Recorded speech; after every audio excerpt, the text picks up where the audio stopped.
There's a lot of rage out there. Aggression pent up by a generation that never learned how to be wrong, how to make a mistake, admit it, and grow by it. Oh, it was all dandelions and lollipops a few months ago, a few years ago, when the status quo was one chicken and one pot, when these intellectual, emotional kindergartners were fat and were not happy, at least distracted. But now that the savings accounts are dwindling and the outgo has begun to overtake the income, Joe America is staring down a very hard conclusion. That his efforts, his labor, the overflowing buckets of his life's ever-shortening breath, time, lost, stolen, and freely given, have all run ahead of him to prepare a future that now, more clearly than ever, he sees is not coming. Surely he didn't do anything wrong. How could he? He hasn't the capacity to acknowledge fault, after all.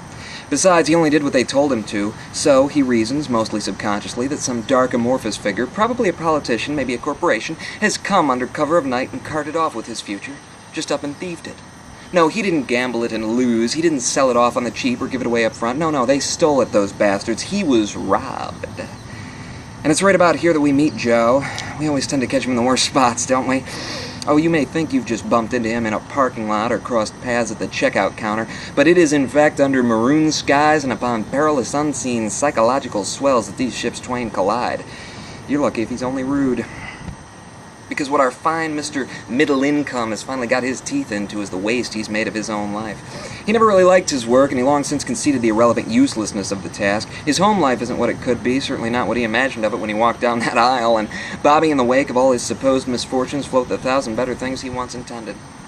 He was at first content to give them up, mind you, in exchange of two things: the majority approval of his society, and let's face it, the congratulatory applause of a crowd, no matter how repulsive a bunch, has always made an excellent lure, and the promise of good fortunes on the morrow. He figured he was just being a responsible, long-sighted head of household by accepting a heap of banality today on the assurance of tomorrow's blue skies, white beaches, and strawberry daiquiris.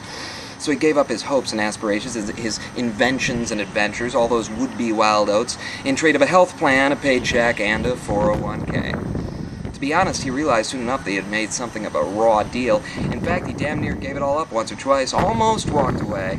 But in the end, he persevered. He put away his idealism, potential, his dreams of having any sort of significant here and now. He waited it out, thinking the time he'd already lost would be even more a waste if he threw away his shot at that tomorrow they'd all promised. But time makes fools, and Joe's tomorrow is gone. With it, all those years given to mediocrity. He could start over, but that would imply that he'd either failed at something or done it wrong from the start, and as we've noted, he is incapable of fault. Anyway, it's been so long he can't really remember how to live in the present, and all that potential he had seems to have grown somewhat less potent than it had been. So what else is he to do but be rude at the checkout counters and cuss out strangers in the parking lots and wait for a miracle to save him from his own infallibility, for the lotto man to call, for the Powerball?